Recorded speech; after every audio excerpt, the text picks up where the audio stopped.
回はコメント欄でアレルギーのため卵なし長芋なしでふっくらしたお好み焼きを作れないでしょうかというコメントがありましたので、それに答えるべく挑戦してみました。結果はふわふわのお好みではなくとろとろのお好みになってしまいました。申し訳ありません。ただ次回もう一度チャレンジしてふわふわのお好みができるように頑張ってみたいと思います。今回はとろとろのお好み焼き、卵なし長芋なしでとろとろのお好み焼きになってしまいましたけども、それではどうぞ。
ごちそうさまでした。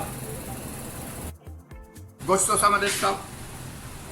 今回卵長芋なしでふわふわのお好みに挑戦しましたが、残念ながらトロトロになってしまいました。原因は多分キャベツの大きさを細かくしすぎたと思います。次回はもう少しキャベツの大きさを加減して作ってみたいと思います。それと生地の濃さも関係があるかと思います。生地をもう少し硬いめに作ってみたいと思います。それでふわふわのお好みになるかと思います。以上、ご視聴ありがとうございました。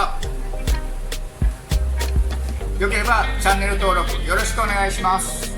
お疲れ様でした。